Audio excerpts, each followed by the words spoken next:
and get started, but every time I see the number of participants change, I'll add in the attendance link again. But I do also invite if anyone would like to help with that, because sometimes I get talking and I miss things. And so if there's anything I miss, please call me out or help it out. Raise your hand, unmute. Let's all work together to support each other as much as possible. So toward that end, I do like to start with a recognition of the land and labor that's gone into where we stand today. I do have a couple of resources that I'll put in the chat box. One of them is a map. So if you can put in, if you don't know where you are, you can, the map is really interesting to explore. And this is a statement from my agency, recognizing that we are responsible for serving the territories of the many indigenous peoples, including those whose affirmation lies outside the U.S. federal recognition.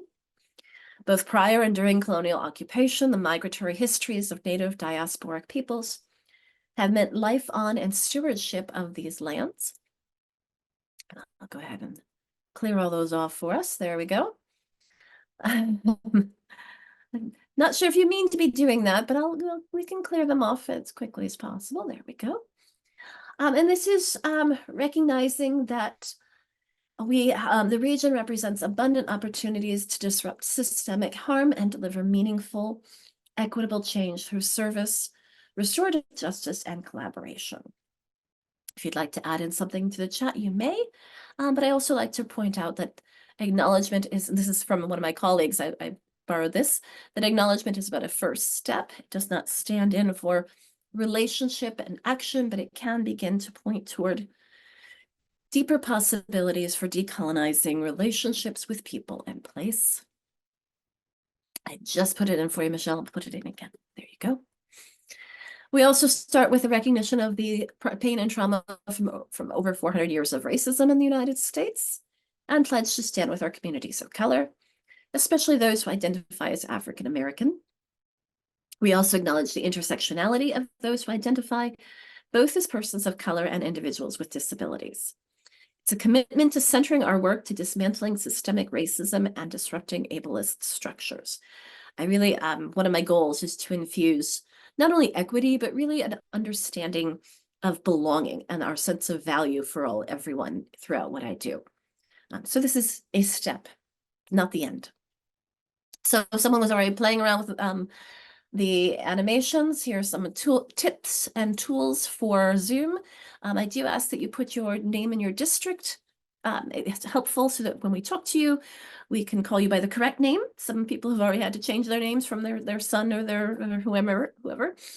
So you can do that by accessing your participants list, finding your name. And then next to it, you can see there's more, and one of the options is rename.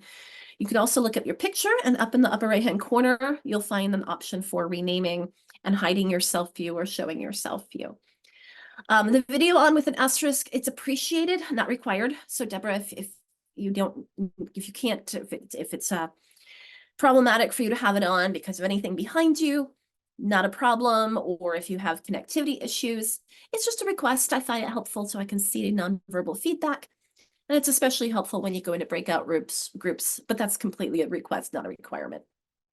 The muting when not talking is helpful, but if there's no noise behind you, I don't mind if you keep it off. It's only when things get distracting.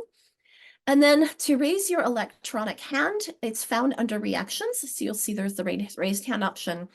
You could lower it, or I could as the host. The other ones will just disappear on their own. And then the annotations, you saw someone annotating, that you can access through the view options up at the top of my screen. One of the options is annotate. And when you click that, you'll get this toolbar here, and you can stamp. Where I think I have a link to stamps. There you go. Oops, that's not on the stamps. The stamps are up ahead. Oh, there they are. Those are the stamps. And the first arrow is going to a dot where you can change the color or whatever you're writing or drawing with. Okay, so I think that's the Zoom tips. If I missed anything, yes, the attendance link is in the chat box. There it is again. If I miss anything, please feel free to jump in or add it or give any other tips. Like I said, we're all learning together, and we all, it's my goal that we all support each other and help each other throughout. All right, so throughout that and the help and support, I do have some guideposts to indicate not only your involvement in it, but it's a reminder for us of things that will be resources for us. So when it's a handout, that's something that you can print up and take with you. I have a whole folder of ADA compliant handouts. Activity will be something you can do and engage with either on the screen or in chat box or a poll or going into breakout rooms. When we go into breakout rooms, that will be reflection time. So if you're a quiet processor, you can opt out of going into the breakouts. Just it would be helpful if you let me know ahead of time, because then I can make sure that your room has enough people in it so that the people who are actually talking to each other. But reflection, I also find some of us, like me, I'm a verbal processor, so I'm going to be talking. And when we have, especially have our kids talking, they are verbalizing to internalize. So verbalizing and processing go hand in hand. The practical strategies will be something you can do with your kids. And this is one, so having that icon would be something that I don't have to remember and something that I don't have to read all the time. So having an icon is a great cue to both your students and yourselves. And then lastly, the resources, those are electronic things that I'll be putting in the chat box, and they will be found on our electronic resources, which I'll make sure I'll put in the chat box for you again. In the meantime, I'm going to go through these fairly quickly because we have a lot to do today. But I do like to start with our teaching and learning beliefs. And I'd just like to invite to see if there's anyone that stands out to you today, anything that you'd like to call out, particularly that you appreciate, that you connect with, or something that we might be missing. I'm noticing for myself that this is an older version because I have taken this off of my newer one because not that I don't think that's important, but that's not all. These relationships are important too. The relationships that we have as educators have with other educators, with administrators, with families, all of that is important for the positive change. I love someone's put in a circle around the professional development. That's why you're here, right? Of course. We need to be always recognizing that there's more we can learn, the growth, that active engagement. That's why we're drawing. I love this feature. I mean, sometimes people make me use Teams and I'm like, I need to use Zoom where people can be more engaged. Let's draw in, let's do chat box, let's go breakout rooms. All right, I'll give you just a moment. I see some responses. And again, like I said, if there's anything I'm missing, please put it in the chat. Can I ask you real quickly, Alicia? This is Deborah. If you can explain again, how do we do the annotation? Because I don't know how to do it. And you don't have to say your name because when you do talk, you get your name is underneath your picture. Okay. So Deborah, up at the top of your screen where it says you are viewing Alicia Roberts Frank's screen, right next to that, there should be an option that says options. I think it was, let me go back to that. Let's see, our Zoom tips. Yes, you see where it says view options? Mm-hmm. So when you click view options, it will give you this toolbar. There's an option for annotate. Is it like a pencil? So, okay. Yes, So sometimes it happens. So with the newer versions, it might be a little green pencil that highlights on your screen too. And this is a great opportunity to practice this. And when you click that pencil, you get a toolbar that's a vertical toolbar. Oh, it worked. And let's see, 1, 2, 3, 4, fourth item down is draw. And then when you see a check mark, there's a stamp as well. And if you click it, you can choose other stamping options. And so if there's something on a slide that you're not sure of, feel free to put a question mark on it. Or I often will put hearts on things as someone's presenting, just to kind of, it's a way to engage. All right. We've had a little bit of practice there. You'll have another opportunity on the next slide. I'm going to go ahead and clear all that off and give us an opportunity to talk about how to work together. Thank you for your feedback on that one. These are just some requests. Sometimes I change refrain from judgment to listen to learn. Oops, my heart's got a little bit off there on the share openly, but I think the sharing is important as well because we can't learn from each other if we can't hear from each other. So I think that that's a really important piece as well. But my key piece here is at the bottom, exactly, LaDonna's on it as well, is that we give ourselves and each other grace. As We all have a lot going on in our lives. You can hear you can hear my cold. Um, we all are doing the best we can with what we can, and as we know better, we do better. Thank you. I see a note, somebody putting in breakout rooms together. I'll make a note of that.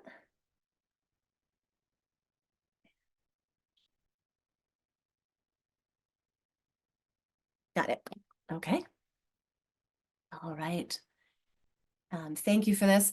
And here's my vanishing pen.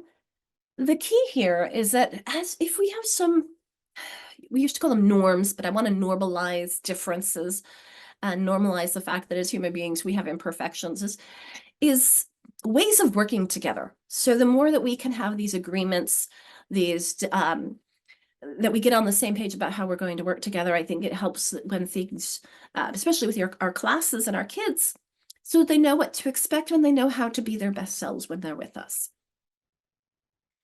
And so that we can recognize that we all work in a society, and in that society means that others are affected by what we do and say. All right, I'm going to clear that off. We're going to look at our goals for this session. We have a few people with us today who have not been with us previously, so we want to kind of ground everyone together, and I think it's a good reminder for us all to be coming back together anyway. So through our 14 hours, we're going to be talking about explicit literacy instruction.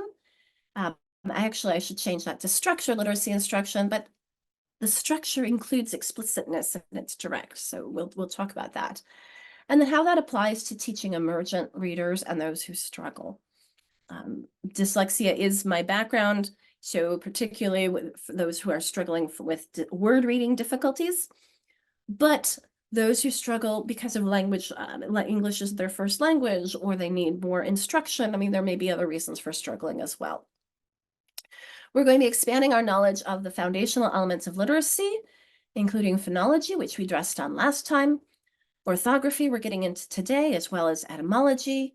Then we'll be talking about morphology, syntax, and semantics. If these are new terms, take a deep breath. We'll do it little by little. And along the way, we'll work on looking for strategies for applying this knowledge to support our students' reading growth. So when I say along the way, and the orthography and etymology and the constant learning, the new book that I will share that I got in a couple days ago. This is Jess Zafaris, I think. Once Upon a Word origin dictionary for kids, building vocabulary through etymology, definitions, and stories. And so far, I love it. It is very much like a dictionary, but it has some great etymology in the beginning.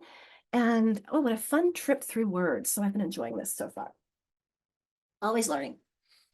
Okay, so speaking of, we do have some new people, so I'm going to put our Jamboard in the chat box for everyone to make sure that you are on the map. If you haven't added to the map yet, you can go ahead and do that. I'll illustrate how to do that. So the link I just put in for you takes you to this Jamboard. That's not the beginning of the Jamboard. I'm going to go way to the beginning. All right, hold on. Okay, so when you open it up, this will be the first frame. And this frame mirrors the first slide so that you can see where we are. But then the second frame is a map, so you can indicate where you are to people. And for example, if you've never used this before, I'm going to choose Deborah, so I can see you're from Highline. And I know you weren't here the other two sessions. So I'm just going to put a sticky note. No, put Highline. Deborah. I'll put Deborah N since we have another Deborah. And I'm going to cancel and I'm going to grab it and let's see, Highlines. See, there are a few other, I'm just going to stick it in there. You'll get the idea that we're in approximately within 121 is the orange ESD 121. Oh, there's another Highline too. So I'll stick you together. Maybe you can be down here with Anna. The purple is ESD 113, ESD 114. It's a map of all the school districts. So you don't have to be exact. It's just fun to see where people are joining us from. On the second frame is a parking lot. If there are any thoughts, questions, ideas that you'd like for us to address, and you would like to put something anonymously instead of the chat box.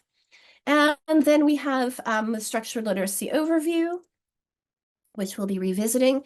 This comes from OSPI, and modules that we'll be making throughout that we, the OSPM, my partners and I are making a full class about each of these, and this is what we're going toward.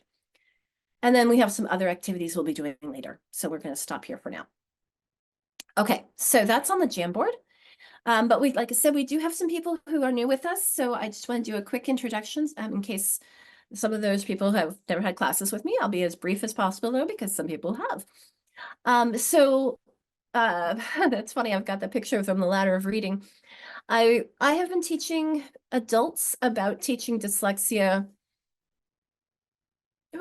since 2009. I started teaching kids with dyslexia in 2001.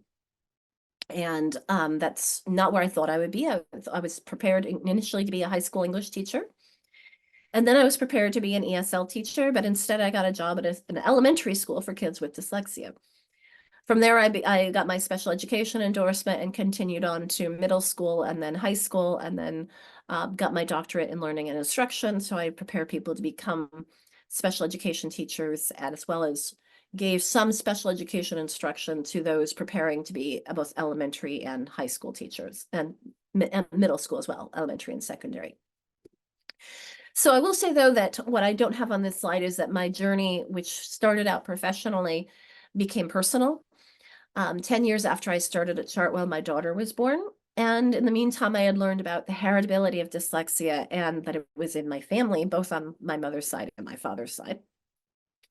And so I watched both my children very closely, and it was my second one who developed those symptoms very early on. Before school, I could tell that there was something going on. And so thank you, Samantha. So we've been through the process ourselves. I've now been on both sides of the IEP table, both sides of the 504. She's in middle school now and doing fantastically, but we hit our wall in first grade where she came home from school regularly with headaches and stomach aches, and first grade was too hard. And so I've been on that journey myself. So feel free to add things, like I said, to the Jamboard or to chat. And we're going to take a moment. Thank you, no problems. Oh, yes, of course, Meg. Okay, so one of the things I like to share is the results of the survey that you did. And for those of you who haven't done the survey yet, I'm going to put it in the chat box. And this survey just kind of gives us a feeling of this group. So every group is a little bit unique.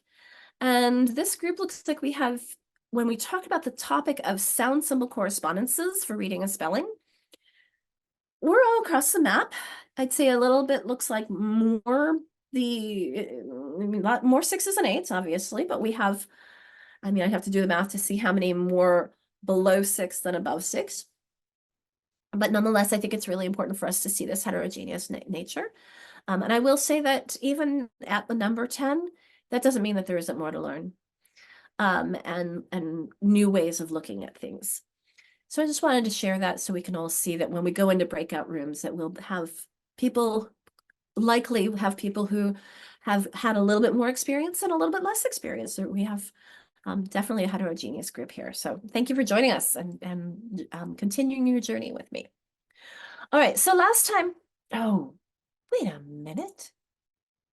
Where is our outline?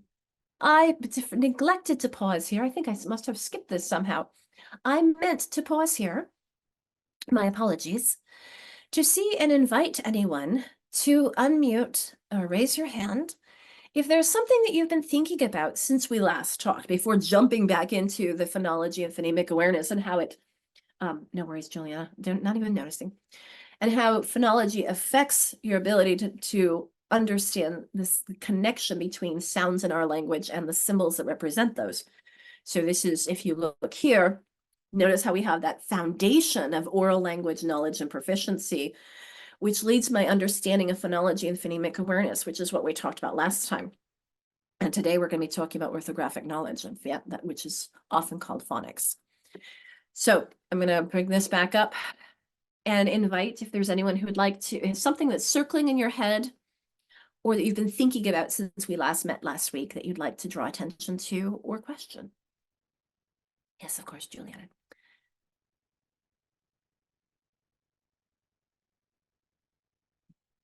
And I'll put the sentence link back in for people who came in after. I did not mean to bold that, sorry.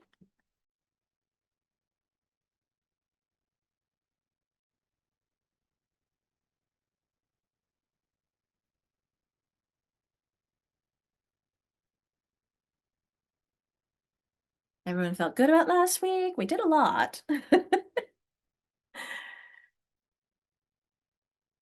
I'll look and see if I kept in the page that we were working on. I think I threw at the very end. Yes, we worked on this one last time, number 19. And we didn't fill out this one for people who aren't here with us. So maybe those of you who, I'll move it closer for us so that if anybody wants to help fill this out as a practice and a reminder of what we did last time. I put it here as frame 9 now. So if you can think about which sounds are stopped, which sounds go through the nose, where's a noser? Which sound, and notice, I'll put that one up here. Which sound makes some friction, like that's a voiced one. Which one, here's a shh, that's a quiet one. Some liquids, combiners, here's our ch and our j. Oh, there's the ch, that's our quiet one. And here's our j. And then of course some gliders, that's the other tricky ones. So I'll let you play around with that, but invite, is there anybody who wants to chat about it or question or concern or thought before we move on?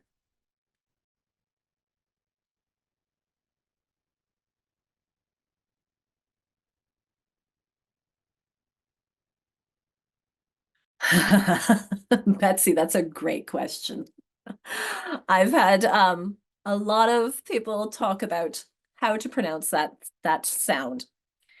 So in order to do it clearest, yes, Tammy, actually, Tammy, I'll put the Jamboard back in for you. I don't have the slides that are ADA compliant, but I do have the Jamboard I can put in for you. Let me put that in, and that way people can play with this. So Betsy asked about the R sound. We want to be careful with all of them that we are not adding on a vowel sound after it. So we don't want r because it's not a ra-ing, it's a ring. So trying to pull off the r and take the ing off of that ring, you want just the r sound. So I would tell my kids, like what a car does, ring. So you're getting ready for that. Luckily it is a continuous sound, so you can go and you can hold it, but it's not a r, which like a k. You want to do k and r.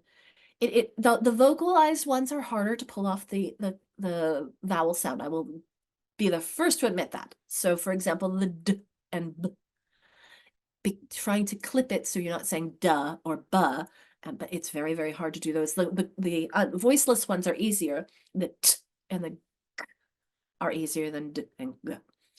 So that's how I would describe the r, Betsy. I'm curious if anybody has heard differently, because I think that that's always a fun one to have a communication, because too, it depends on your accent and whether or not, I mean, if you're from Boston and you don't really hear it as clearly at the ends of things as at the beginnings. So that's hence the liquids and glides, they're very difficult in that way. The r, the l, the w, the y, because they're technically called semivowels because there's not as much closure of air. And so there is a lot more variability of how they are pronounced. Hope that helps, Betsy. I don't see anyone else jumping in. Thank you, LaDonna. Exactly. It takes practice. It takes practice. Yeah, again, I don't really, I would love to try to jump in, but I don't really know how. So that's okay, Deborah. Go ahead. Well, I mean, I don't know how to, is this on Jamboard? Is that what we're looking at? This is on the Jamboard. Yep. Okay, so I don't really know how to access the Jamboard. So I put it in the chat box. So do I need to, okay, so I need to go on the you go in the chat box and you click that link. Nice, can see there are looks like 12 people on it. And Jamboard. Okay. when you click on the Jamboard, So I'm lucky I have two screens. So you might go Okay. back and forth between things or minimize us or whatever you need to do. Oh, looks like our background went away. Whoops, and let me try to undo that. That's okay, we can always fix that. But we still have our map. And I'll put this one back later. I won't worry about that. But so you can see that when you're in the Jamboard, whichever frame you're on, see how up here are these arrows? I'm going between the different frames. Yeah. And so we were on frame 9 because the other ones we're going to be doing later. So this is why you can see people are starting to put these together. So B is voiced and its partner was the, I'm gonna put that one down there. And feel the vibration. So one for you to play around with while we move forward. Okay, so that's something for us to be kind of reminding and thinking about the different sounds. Hi, Tammy, I can see you working on that. Feeling them. So today, though, the whole point about sounds is so that we can connect them to symbols. Because sounds, the only reason why we need to know this is because we represent them in print. If we didn't have writing, no one would care about this. We really wouldn't need it. Unless somebody had difficulty pronouncing things. Like when my daughter would mix up the or in a word when she's speaking. And I would tell her, look at my mouth. It's not month, it's month. I'm closing my mouth first. I'm making that. So unless you have problems with articulation, we don't need to know this. We need to know this in terms of, in relation to connecting them to the symbols. So we're going to go back a little bit from this to one of the things we talked about last week, which was the layers of phonological awareness. And I'll show you how to get to the handout so that you can take this with you. But remember, we talked about how kids develop rhyming skills, and then they start blending and segmenting the individual sounds that you were playing with on the other slide on the Jamboard. And then they can start manipulating them. They can delete them, they can reverse them, they can substitute them. Reversing them is really hard, but it's really the deleting and substituting that's your key here. Now, if you don't have this handout already, I'm going to show you what it looks like and how to get to it. So one of the other pieces I put into the chat box for you was this document. And we're going to follow this tinyurl.com Dyslexia 101 handouts, which I'll also put in there for you. Let me click and go to it. And the table that we're looking at is called Kilpatrick chart. And this is a takeaway with you so you can remember we talked about that phonological awareness, early, basic, and advanced, where I use the word proficient on that one.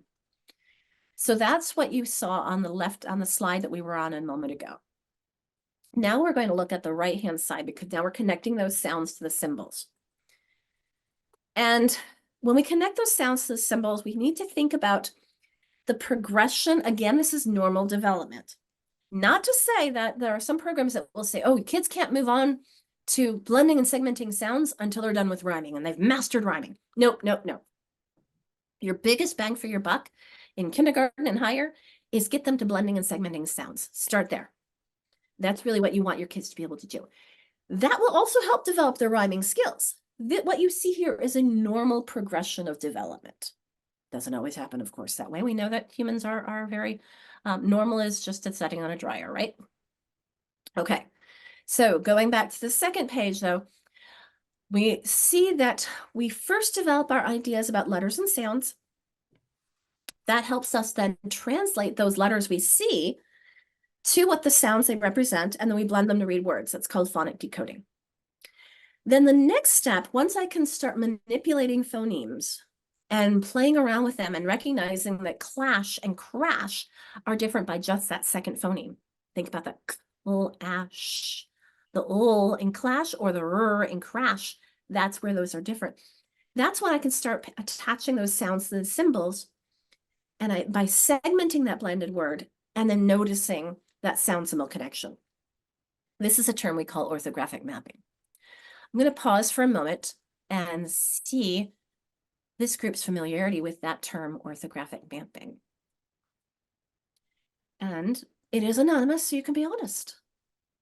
You've never heard of it. You've heard of it, but you're not sure what it means. You have a vague idea of it, but don't ask me to explain it. You're comfortable with the term, and I can always learn more. I love that we're getting some of every category. We'll give people a moment with that. Pretty fast down there. You're up to 68 participate, or over 70% participation at the point this point. It's slowing down, so I'll give you about 5 more seconds.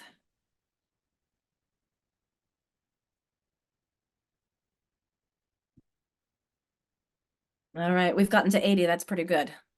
So I'm going to end that and share it so that you can see whichever your category you were in, you are not alone.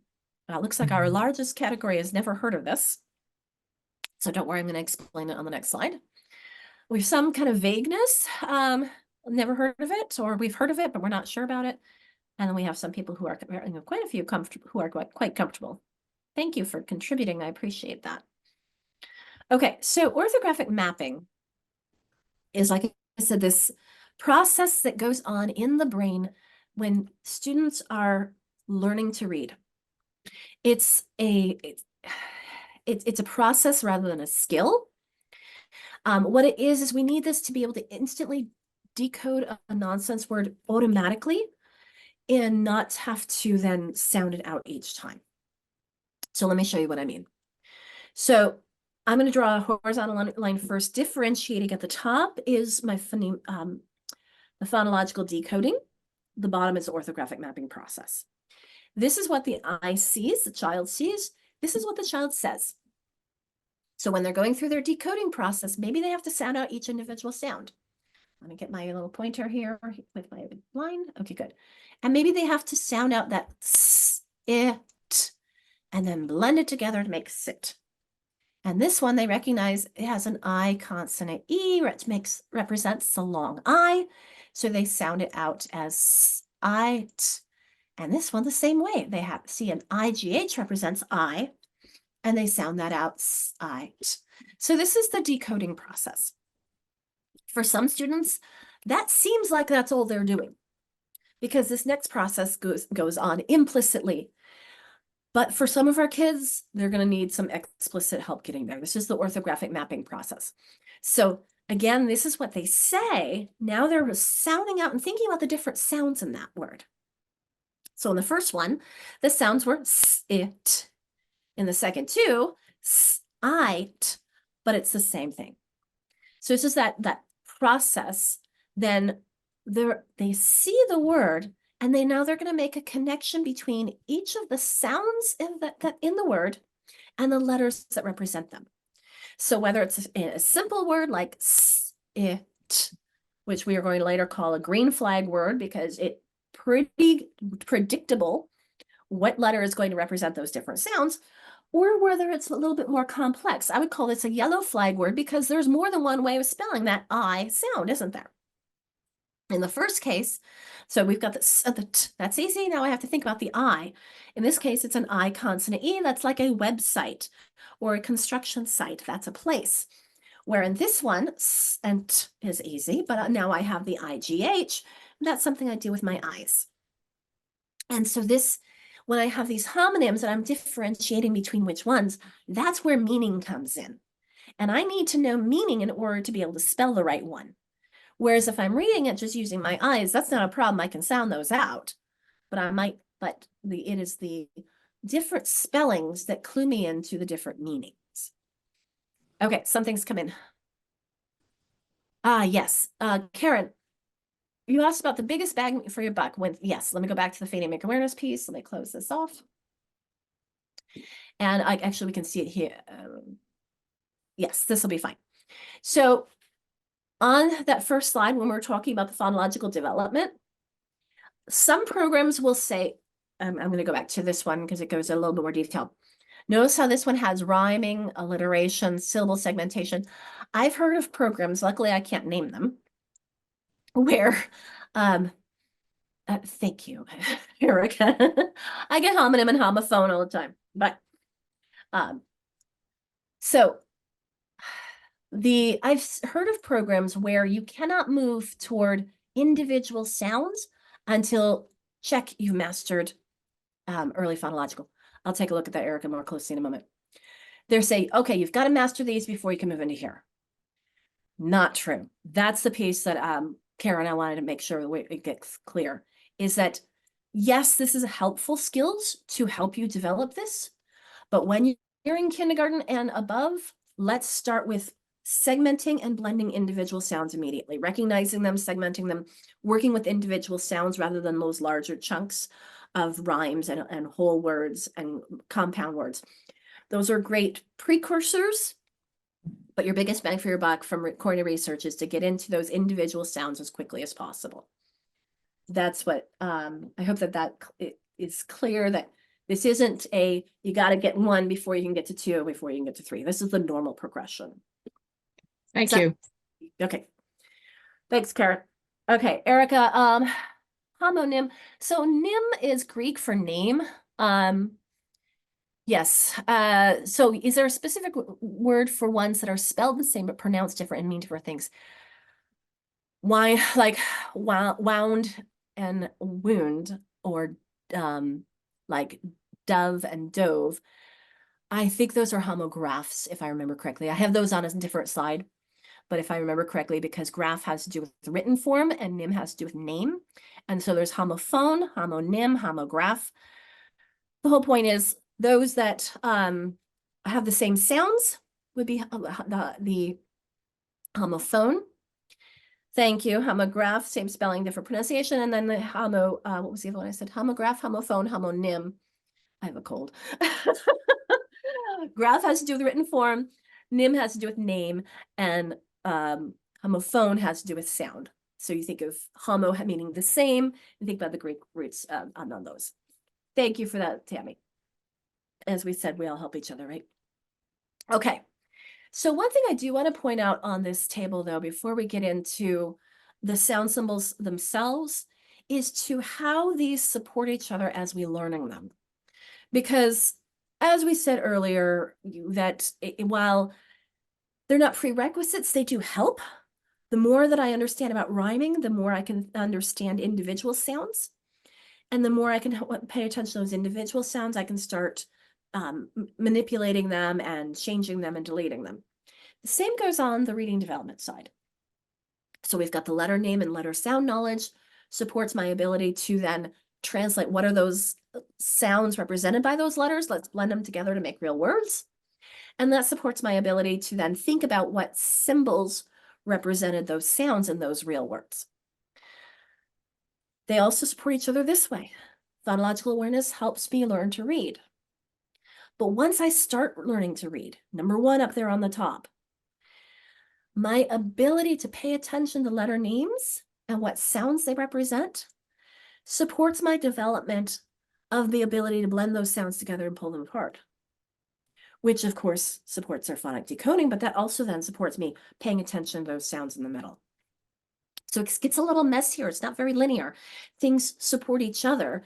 Hence, when people say you should do phonemic awareness with letters, yes, and you want to help them pay attention to sounds individually, and you want to pay attention to what letters represent those sounds and what sounds are represented by those letters. So it is a complex process.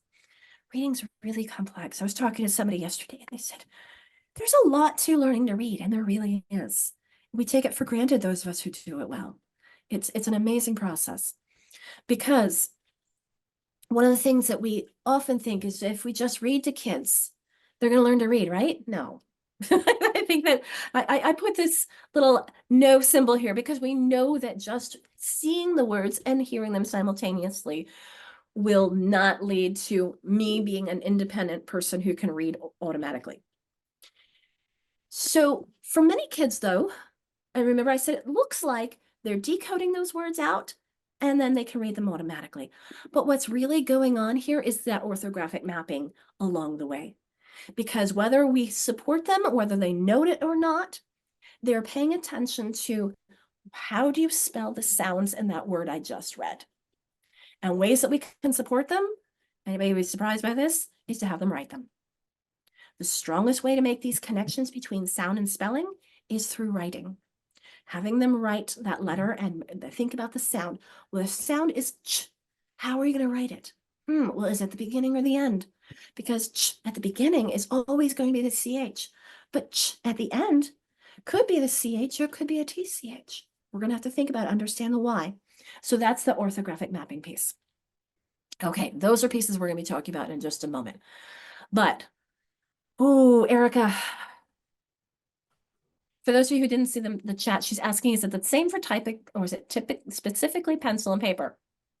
Your biggest bang for your buck is going to be a pencil.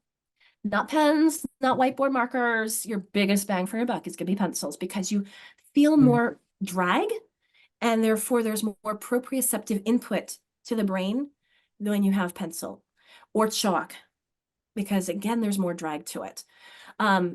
I think that there, of course, would be benefit even with typing and whatever we do, but you get your biggest bang for your buck with a pencil. My recommendation, again, this is from how I was trained though, is newsprint. So if you come to my handwriting class in October, we spend a lot of time with newsprint and we start large and we work to smaller and smaller and smaller newsprint because it's cheaper and you can have them practicing and doing lots and lots of writing. And the more we do, the more we get better at it.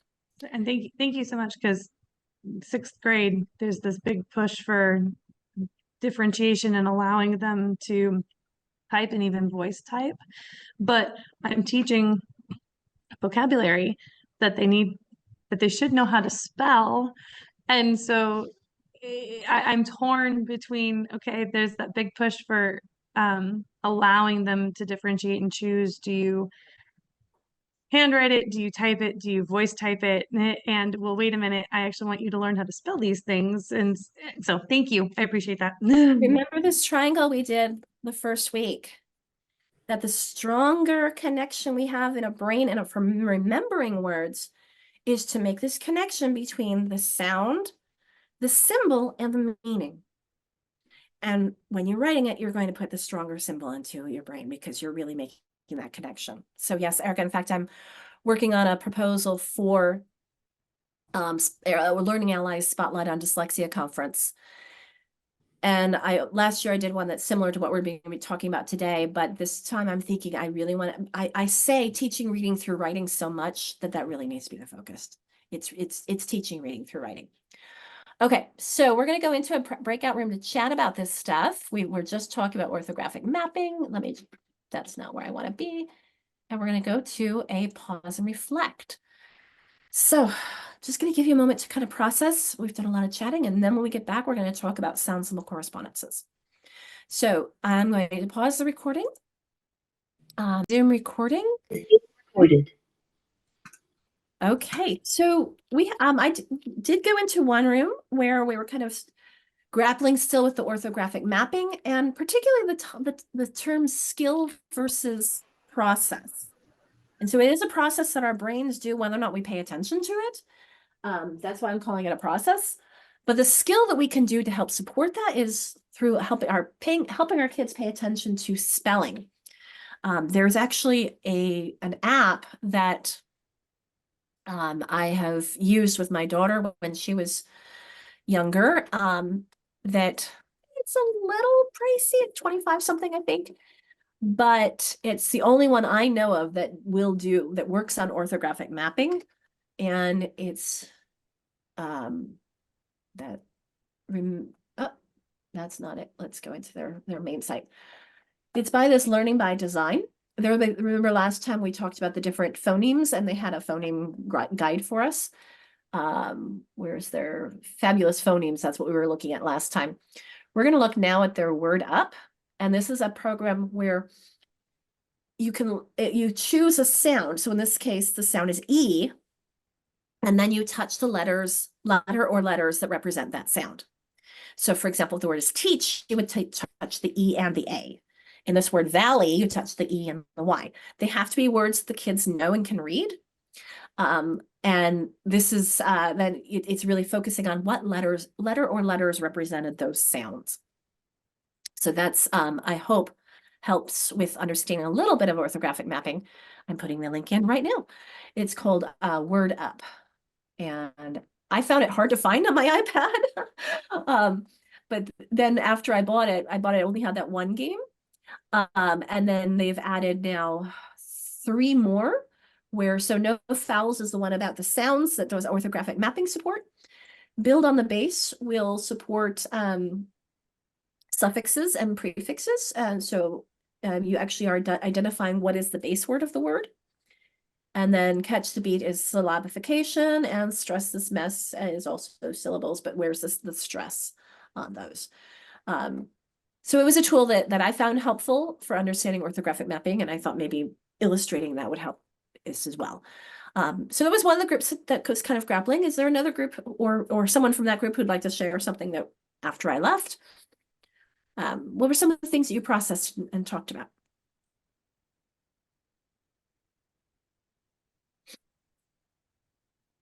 Any insights or questions that you weren't able to answer? Insights, comma, questions you weren't, no. Oh, we just talked about writing versus reading, and how I think it's more important to actually write it out, because reading, I don't know, you can memorize, but writing it out, I think, is really important. And I just used examples of my granddaughters. I have a Peyton.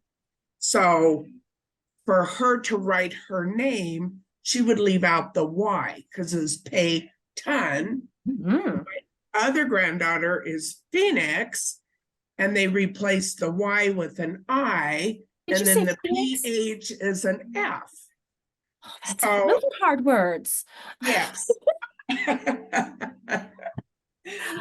But I have to say, my granddaughter Peyton spells her name perfectly and has for a few years.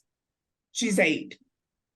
Well, and the AY in the middle of that as well. Yes. You normally don't do AY in the middle, or it's usually at the end. Right. So there's a lot to unpack in those. Thank you, Nancy. That's good. That's a great Yeah. example. And you will not hear any argument from me on the importance of writing. How about someone else? One more. We just really continued off the question I originally said with, voice typing, even pen versus pencil. And it was kind of cool. We all kind of talked about just little ways that we might be able to incorporate more opportunities for our students to actually write. And I was saying, 6th grade, even is something as simple as when I introduce words on Mondays, I can have a gallery walk, and you grab your pencil and your paper and you look at the, here's the word, here's the definition, write it down, pencil and paper. And even if I just do it once, at least I've introduced it, at least it's better than only digital. So anyway, thank you for that. That was, could possibly impact my teaching next week. Erica, talk about timing. I'm actually working on I'm doing a professional development on Friday at a district in my region, and really it's for secondary special ed teachers whose kids are struggling to read and write. And one of the recommendations I'm making is to get them writing every day, even if it's just a quick write, even if it's just 3 minutes, whether it be an open prompt quick write or copy this, so that we are developing that habit. I mean, so much research says that if you can just at least do 5 minutes a day of writing practice, there are so many benefits. So if you could just get them 5 minutes a day, 3 minutes at least in a one period, there are great boundaries for quick writes. I'd be happy to share some of that stuff, but we don't on this one. Thank you, Erica and Nancy. All right, let's get into that sound symbol correspondence, because this is where the complexity happens. So there are a couple of things that, yes, I've talked about. Oh yeah, I'll have to, I'll work on, Erica, I'll put in the slide deck for you, but keep in mind, please, that it's not ADA compliant. So even not reader, it's just a slide deck. So when we start getting into the alphabetic principle, this is the most important thing that we as teachers teach. This understanding that letters and letter patterns, so groups of letters working together, represent the sounds in spoken language in an imperfect but predictable way. but yet I struggle with which is the right, and I'm not sure which is the right conjunction there. But that imperfection is crucial and the predictability is crucial. The imperfection is because, we all pronounce things differently. I mean, have you ever seen how they write the word chitlins? It's quite complex spelling that I would struggle with. Or epitome is hard when you look at that one. Or you think about how we pronounce things differently in different places, and yet we're going to spell them the same way regardless. And that's where that predictability comes. So this understanding is crucial for developing those phonemic decoding skills, and it usually goes in this predictable sequence. Your letter names, your letter shapes, your letter sounds. There are programs who skip names. I will say that there is an advantage to having names, is because unlike, so every letter can be represented in multiple shapes, big, small, whatever, cursive, printing, lots of different fonts. And most of our letters represent more than one sound, multiple sounds, but they only have one name. So that's the one thing your kids can hang their hat on. I know that this is an A, regardless of how it's pronounced, it is an A. And this is an S. And I know that sometimes it makes Z and sometimes it makes Z, but it's an S. So you can give them something that they know. So I really pulled out this piece because this is one of the things I really wanted to stress, that speech is represented imperfectly and predictably. So we do need to recognize that there is some difference. Here's that slide I was thinking about earlier, the homophones versus the homograph, the phone having the same sound, the graph having the same written form. So they both have some ambiguity. Notice how we have the same sound in sight, sight, and sight, and we have the same sound in bear and bear, and we have same spelling on the other side, but different sounds. Wind, wind, dove, dove, read, read. There was an example somebody said earlier, which I really liked. What, I need to write it down. What was the example that somebody used earlier? Oh, you're putting it in the chat box for me. Wound and wound. That's a great one. I'm going to add that on. However, I will say that luckily in our language, there are way fewer of the homographs than the homophones. Why? Because when I say, so in speech, if I say wound or wound, it doesn't matter how I spell it. If I say sight or sight, it doesn't matter how I spell it. Now, when I say that I saw a bear in the woods, you don't have to think to yourself about how it's spelled, nor does it matter. I could have spelled that the same way. And in fact, originally, when things started spelling, it was spelled the same way. But it took a lot of work. So, you can tell which one I mean by the context when I say I saw a bear in the words, right? However, when I look at these two words, bear and bear, I don't need context. The spelling tells me which one's which.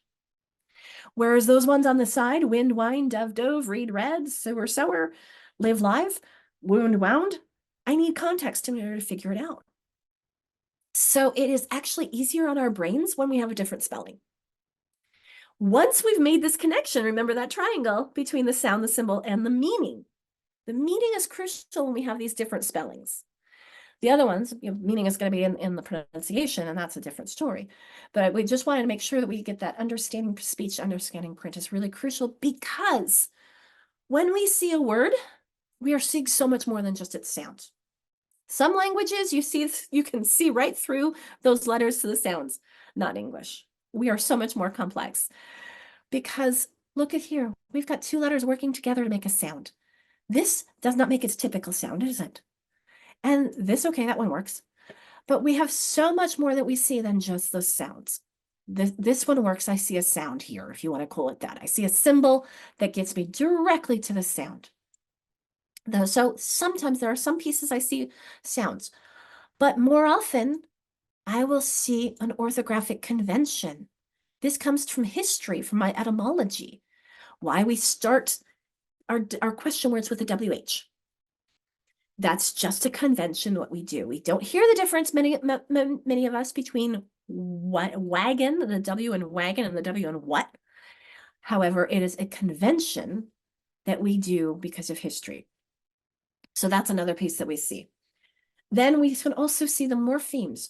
And this is, and I'll show an example of how these can conflict in a moment. We also see grammar and we see meaning. Oh, I can't wait to take a copy of that. All those fun examples you've given us, Erica. Okay, When this conflicts though, so can you imagine if you spelled the word no, N-O, all the time? You wouldn't have, you'd struggle with what's the difference between the yes and no and the I know something. You would lose the connection to knowledge. Here, the W connects it to twin, 12, 20, between. All those have to do with two. So we change the spelling to help clue into the meaning. And here, could you imagine if I spelled it the way it sounded? We might, it's a lot more efficient. I can tell it's in the past because it has the ED regardless of how I pronounce it. So spelling has to do with so much more than just sounds. Okay, I'm going to clear all that off. And I have a question for you. What percentage of everyday English words do you think are irregularly spelled? They're weirdos. Go ahead and put in the chat. Let's kind of get a few things coming. I'll put a lozenge in. All right, thanks, Lindsay, for starting us off at 30. We have 15. So far, our lowest is 10. Our highest is 65. Irregular. We have 18, 65, 40.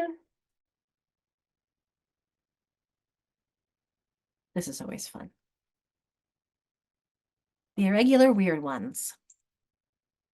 Now, I will be honest, I see regular and irregular as a spectrum, not a black and white.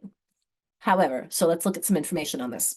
This is according to Moats, Louisa Moats's research that was actually from research done by other people, but she's quoted it. About 50% of the words you could spell correctly with just a one-to-one correspondence. That would be like sit, it, no problem, dog, that was no problem. There are about another 36% you could spell correctly with only one error. The S and island, that weird one, that would be weird. There are another 10% you could spell correctly with some additional knowledge. I think actually I've seen her also say 12%. Really? Only 4% are truly odd. And she and I sometimes disagree on those. I'd love to have a conversation about any really weird, or I call really rare patterns, and talk about whether or not you can explain them and why. For example, the E in the word people. Sorry, that's the easy one. It's the O in the word people. Why is that there? Connects it to word population, populace, populated. So connecting in meaning connects you in sounds. This was a fun thing I saw on Facebook once. Unfortunately, I couldn't get the video for it, but she was playing English and French, English and Spanish, saying, so English, why do you spell these things like this? And so what about that S and island? And she says, oh, it's like this, it's like the throw pillow spelling. There actually is a reason for the S, and it's a very silly reason. And I will share with you my favorite resource for finding out more about these things. If we go back to my video collection here, we're going to go to Erica Ockrent. Here she is. Love her videos. She has a great book too. And it's not the silent words given away by silent letters. Was it might be that one. I'm just going to put her whole thing in here because she has such a great way of explaining things. But the story behind the S in island is, sorry, the word was misanalyzed in the Middle Ages. They attributed it to Latin, and which had like the French, where you have an S in isle, I-S-L-E. That wasn't its origin at all, but it stuck. So that's why we have the S there. Okay. A little bit of research, but we need to get into the meat of it as quickly as possible. So I'm not going to spend a lot of time here. Let's see. We need to assimilate the knowledge of speech and sound. Yes, of course. We need that rapid, fluent, automatic decoding, and that letter sound knowledge is central to that. Okay. Let's get into the word meaning pieces. I'm going to jump to this sound symbol correspondence piece, because this is really the heart of it all. That some of our words, remember I said like that 50%, that's that one-to-one, those are really easy. Mat, dog, sit. No problem. Those ones I could tell kids, just green light means go. Then we have what we call yellow flag words. They're yellow because we have to slow down and think. There's more than one way of representing that sound in print, or that letter you see could represent more than one sound. So we have to think about the connections. We have to think about the context and to understand that word. That would be like the sight. Remember, we had I consonant E or IGH. That would be a yellow word because there's more than one way of spelling I, and I have to think about which one it's going to be. In this case, I had to think about meaning. In this one is easier. Let me underline these. Here, I can think about the placement. Remember when somebody with Nancy, I think it was you saying your daughter Peyton or your niece or someone relative Peyton, that AY normally comes at the end versus the AI is normally in the middle or the beginning, and then the A consonant E. Now someone could say, well, why the A consonant E and why not the AI or AID? And you know what? They're both real words, aren't they? Like someone who cleans versus the past tense of make. But make is an A consonant E, and so is the maid. So let's look for connections as much as possible and looking for those differences in meaning. So this is really where the rubber hits the road.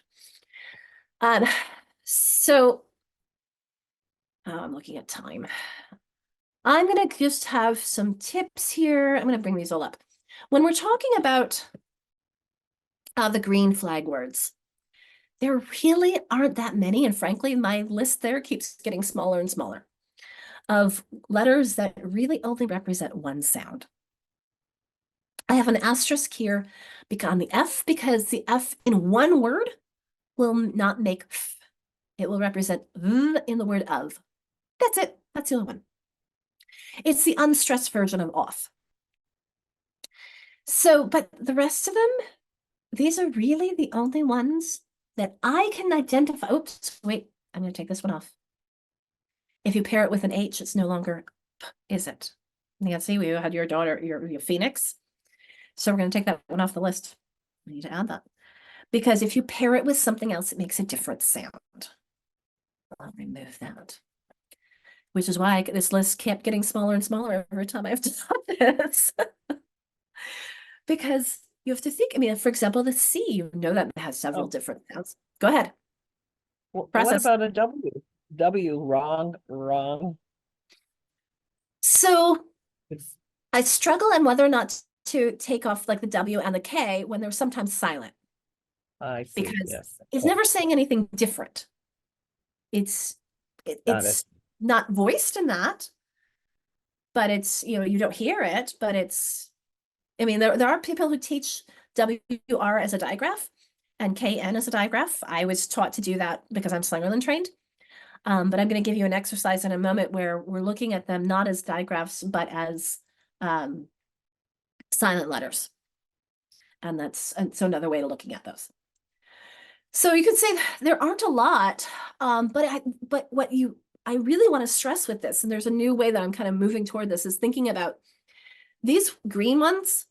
You could think of them as being made of brick. They can't bend.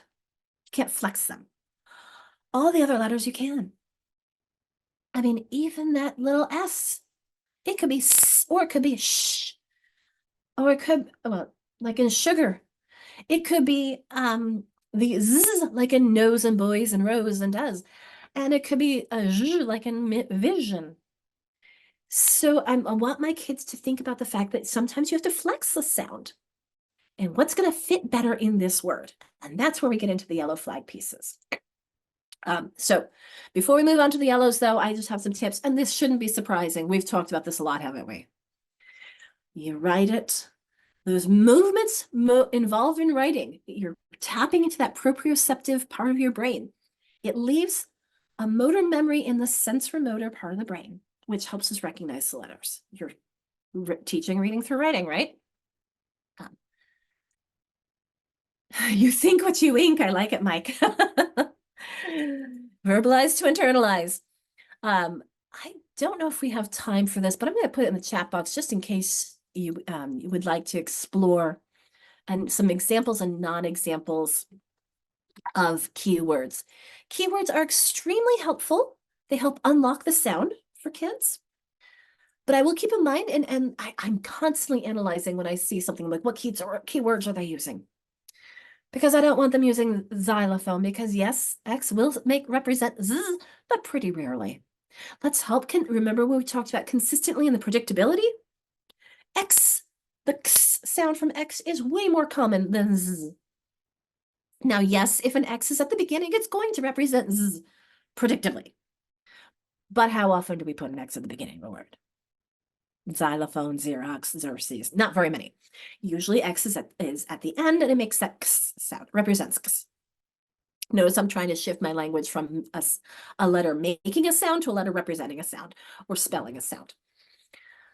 So keeping in mind some of those keys and consistency, I was in a classroom once where I saw keywords on the board, like you see over there, and keywords on cards that the teacher was showing, and they weren't consistent. And one of them, like yogurt, had a classroom with kids eating yogurt, and that was the why.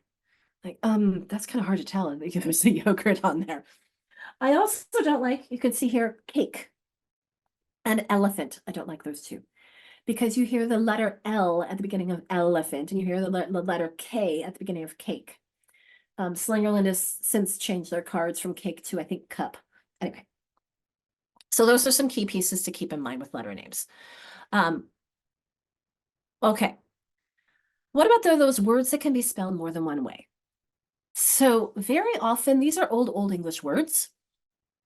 That's what I mean by Anglo-Saxon. These are our yellows. When we get into these, this is where things get messy, but this is also where we can help our kids provide clues. This is where meaning comes into. Look at the difference between heel and heel. We've got one with the EA has to do with health, and the one with the EE has to do with feet. So when I say they result from historical changes, originally it could be spelled all the same way. It didn't matter because one person was reading to us all, and we all listened. But once we started reading with our eyes on the printing press, then we started differentiating between these homonyms. And the key piece here is that knowing word origin, knowing placement, a lot of things can dictate what I choose. So you may have heard George Bernard Shaw say, English is crazy. You can spell fish, G-H-O-T-I. Anybody heard that? I'm seeing some smiles. Because he's saying the GH from enough, the O from women, and the TI from nation. Well, I'm sorry if you're a George Bernard Shaw fan, he is wrong, because that GH at the beginning of a word does not represent, it represents like in ghost and ghoul. The O will not represent it in the middle of a single syllable word. It's an unstressed version. That's why, women, well, it's stressed in women, but at the same time, it's a very crazy anomaly and not very common. And then the TI is not going to be sh by itself at the end like that. You need the ON. It's a Latin based. So no, you can't spell fish like that. So we're going to explore some of these yellow conventions, though, in two different ways. One, I have a list here that I will be sharing with you as you're in your breakouts for you to kind of talk about. Do you know these? Are there anything interesting that we want to talk about? And then when we come back together, we'll process them. I'll make some of those breakout rooms a little bit bigger for you. There were some that were only 2 people.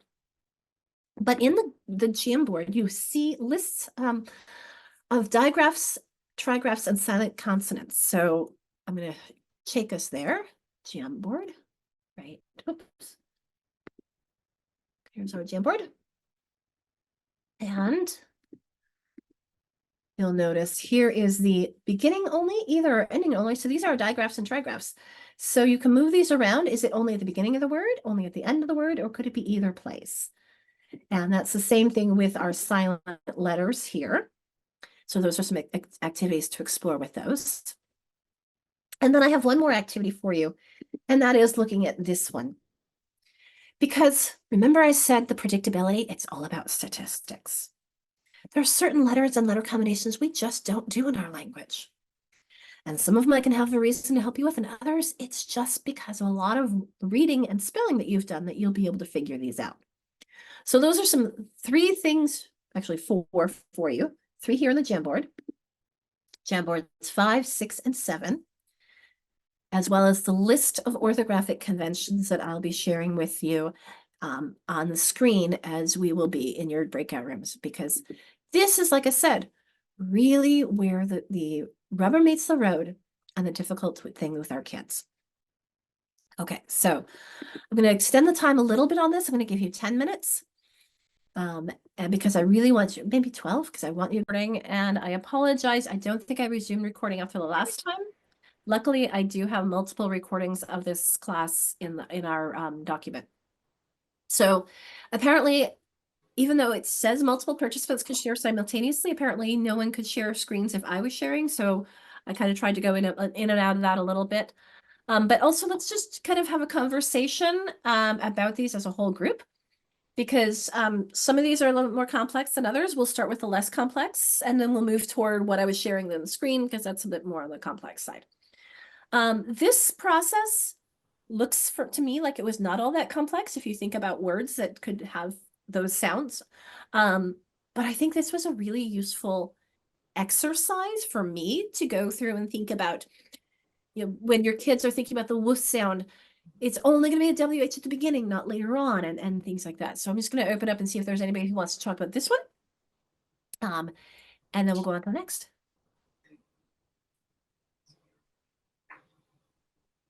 Is there anybody who'd like to share from your discussion of anything from the Jamboard?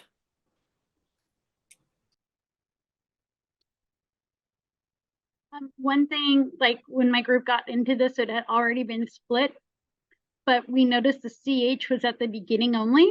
And at first we're like, yeah. And then we were thinking of like, wait a minute, church.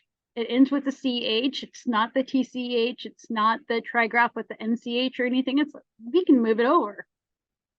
Interesting that you would call NCH a trigraph. Tell me That's more. IMSE. That's how IMSE actually calls it an ending blend. Not a trigraph, sorry, I meant a blend Okay. with digraph. But Okay. they consider it an ending blend in when they teach it. So That's fascinating. I'm more of I ascribe to Allison Clark, who says, let's not waste our kids' brain space with having them memorize a bunch of blends. Let's just teach them blending. You know, so they know and they know the ch.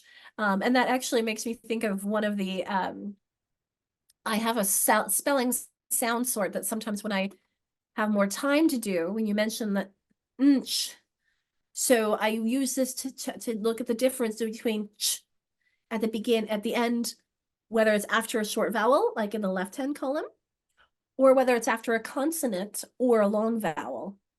But you used one with an R I want to add here instead of the N, because I have two N's. What was the one you said with an R? we said church. Church and lurch. And march and anything with the R controlled. Uh-huh. Would be a good one to add to this list too, not just the NCH, but the RCH. But the R goes with the vowel. I mean, the R is, at least with the training I've had, the R is with the vowel because it's R controlled. So it's not necessarily considered a consonant. Like you wouldn't count it as a consonant if you were syllabicating a word, because it goes with that vowel to make that R controlled sound. Yes, but it still is a consonant. So hence well, it is, but it's like the IGH in I. If you syllabicate the word, the IGH go together as a vowel because it's making all of them work together to make that vowel sound. So the R with the U goes together to make that sound. Yes. So you would not then put a C underneath it as a consonant. I agree. Although I think when you're looking at this simply at this stage, we would be looking at simply, is it a letter or not? Like here, yes, you're right. AR makes R, but in this case, I have a consonant before the J sound instead of, or a long vowel instead of a short vowel here. So, or maybe we just call this an other vowel. It's definitely, it's not a short vowel. So hence we don't put the DGE or the TCH. Fascinating conversation. Thank you for that. I appreciate it. Okay. Love that conversation. Who else would like to talk about anything from the Jamboard?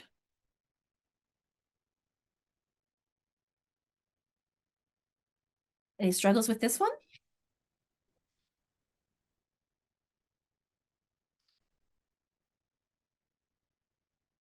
The ST and the PS are interesting when you think of with the silent castle. It's more in the middle, isn't it? And the PS would be like in PS like in psychology, Can someone give me an example with PS with a silent letter that it's at the end?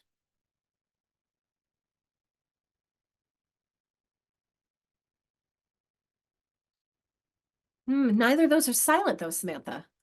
Cops. No, I hear both of those sounds. So what my point on this one was silent letters. The only time I can think of where one of these two would be silent would be at the beginning, like in psychology. But correct me if I'm wrong, I'd have to go back and look and see what Louise Motes had on that. Psoriasis, again, at the beginning. So we're probably going to move it under here. Like I said, feel free to challenge if come up with an example or it doesn't. And that's one of the things that there are some if you read any of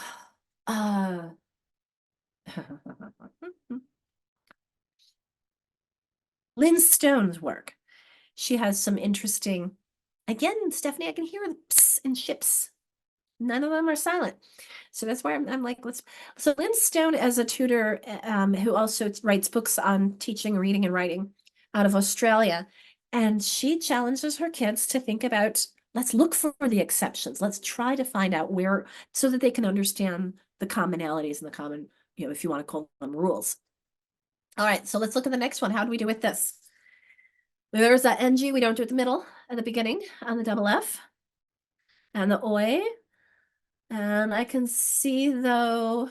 The EE and steek needs to go away. That can't be done. Why not, Tammy? Because CK is only after a short vowel sound, immediately after a short vowel sound at the end of a syllable. Same thing with the OO with the DGE. Exactly. And same thing with here.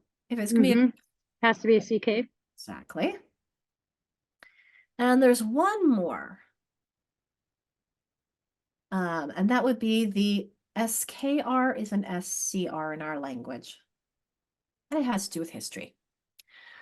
Someone asked about an example of the LK. Let me go back to that frame and add in some examples here. They go to clear. And let's think of like walk and chalk. Talk. Any other examples anyone can think of where we have a silent L?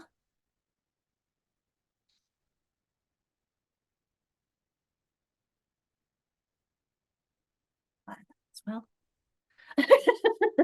I understand. Could. Oh, yes, that could. Balk, that's a good one. The silent L and could and should and would. There's a fun example reason for those. In fact, Erica Ockret has a whole woulda, coulda, shoulda. Where does that L come from? And that's something I'm going to just talk about in just a moment. I love folk is a great example there, Debbie. Let's go back to here for a moment though, and go back to this. Nope, it was this one. Okay, so we've established that the WR and the WH only come at the beginning, and the CK, TCH, DGE come at the end after a short vowel. I've highlighted the WR though because there is a trick to understanding why you would use WR instead of R. And I'm wondering if anybody knows that we can share with the group. Think of words that have WR instead of R. And then let's think about what they all have in common. We can start listing some words: wrist, right, wrench, wrap, ring. All of those wrong. All those WRs have something in common. Is it the woo sound in the beginning? They have the same sound. Wrong, right and right, wrong and wrong. So, Lindsay, you're getting there. So a wren, W-R-E-N, doesn't have hands. But what am I doing with my hands? What does it do? It's, someone said twisting, exactly, Samantha. A wren flies in a twisting way. When you're wrong, you have a twisted idea. When you wrestle, you're twisting your body. When you rap, you're twisting. They all have to do with twisting. So I've yet to find a WR word that doesn't have to do with twisting. It's quite possible sometimes we spell by analogy. So for example, All right. when we do the would, could, should, I'll actually jump down to that one. I'll go ahead and do that. When we get to the would, could, should, I thought I had it here. Here we go. My theory on why could fits into this category and has that silent L is spelling by analogy. The L in would and the L in should make sense because it's connecting in meaning to will and shall. But again, spelling by analogy, I think we already had would and should in our language, and then we came up with could. Let's spell it the same way. Because it sounds the same, doesn't it? That L doesn't make sense there, but we can connect it in by analogy. All right, so let's go back to those yellows because there are a few more to explore there. Here we go. So soft C and soft G, that's one that's just, I'll be honest with you, it's because the French invaded in 1100 and they stayed. This is why when I say the French invaded, all of these words have a French influence, which is why when your kids and you're teaching that soft C, soft G, and they go, hey, wait a minute, what about these ones? Whoops, that's supposed to be a girl. Get and girl, it's not jet and girl.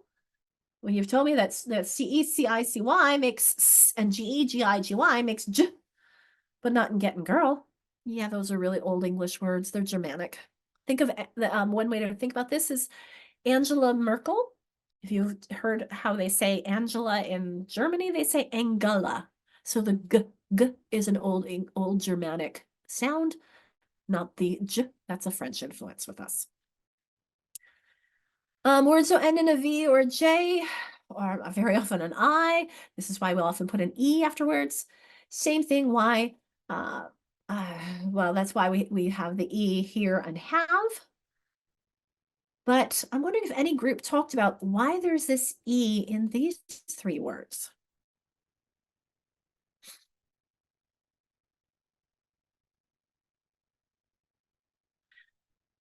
Tammy Giant is French influence. We don't do a J-I anyway. It probably had to do with when our language was What first about written. Jive. It's more recent. Okay. The old, and if you find an old word, you're probably not going to find a J-I. What about jingle? That's an interesting one. That's a French influence too, because the gull. Or jinx? Yeah, pretty rare though. And then names like Jim. Names will always break the rules. Yeah. Jive. Again, I'm curious the origin of it. There you go. Christina's answering this. As soon as Tammy, as soon as we get off of this and I can erase this stuff, we'll go to Adam Online and we'll look up Giant and Jive. It was just a question like, I was like, I don't know how to explain this one. Why? I'd say it's more often that you're going to have J before an AI or A, O, or U. And again, it depends on the language origin. So Christina's right. If you took off that E, it would look like more than one Mao. I mean, more than one Ku. I can't talk today. More than one Kur, more than one Moo, or what a cow does, and more than one Mao. If you are teaching middle school, you don't want to use the word horse as an example.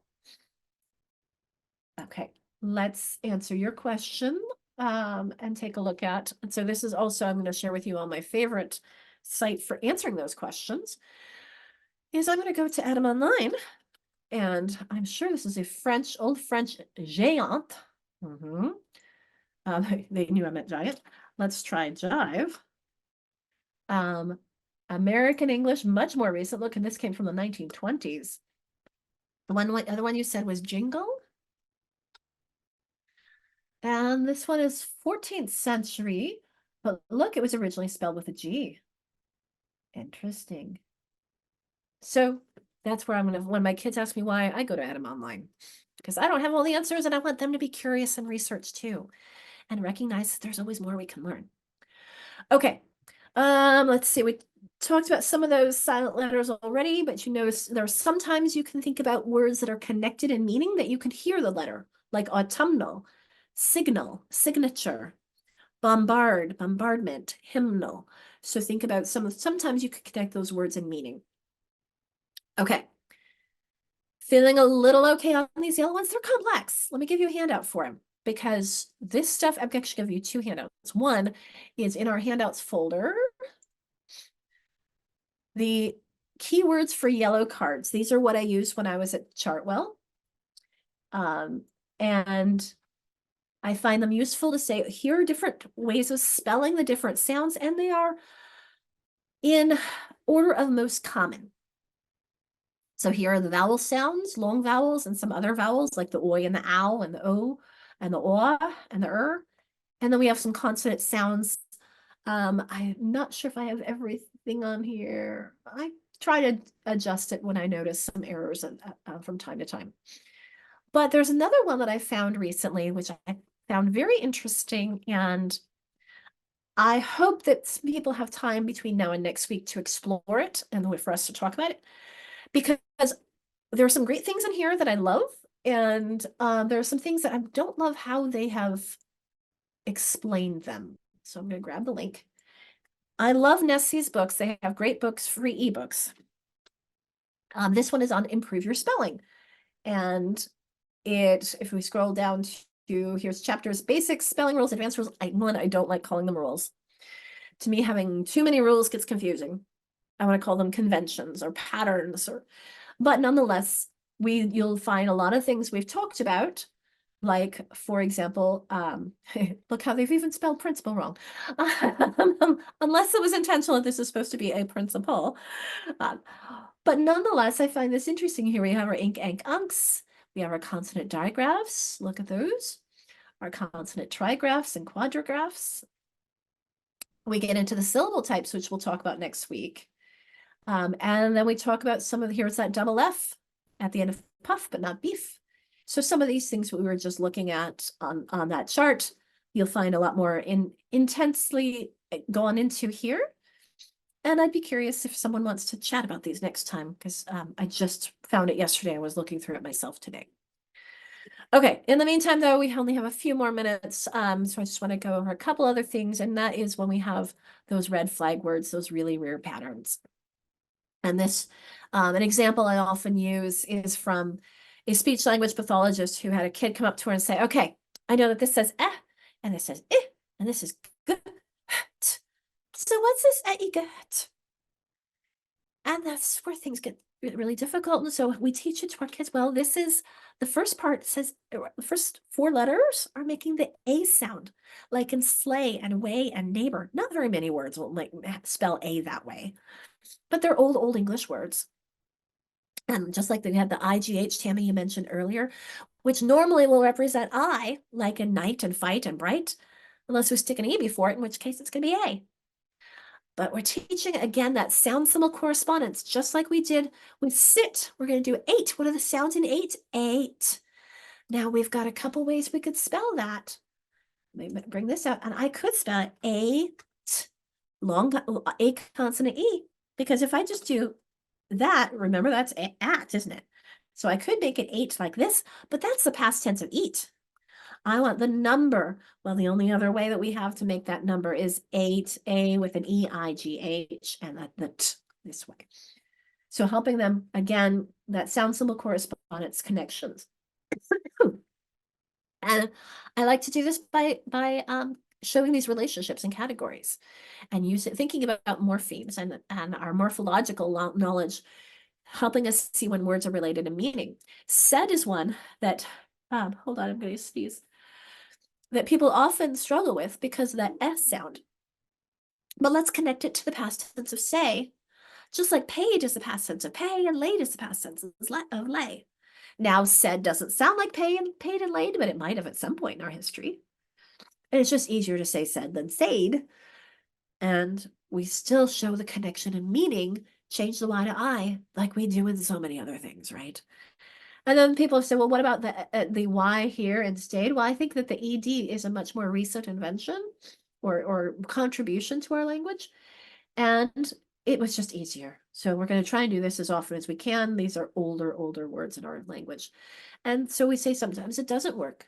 We don't have to change that Y to I. In the word case of said, think of say to make that connection. Same thing with when you've got, oops, I went too far. Our kids don't normally have a problem with goes and gone and going, right? But how many of your kids struggle with does? Well, help them show the connection.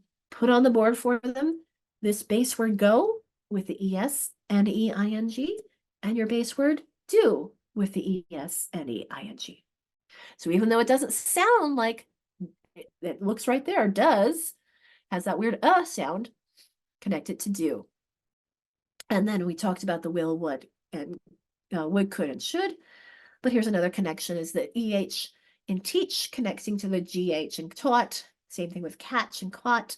Some of these, you can find these relationships. These are really, really old English words, and they're the hardest ones for us.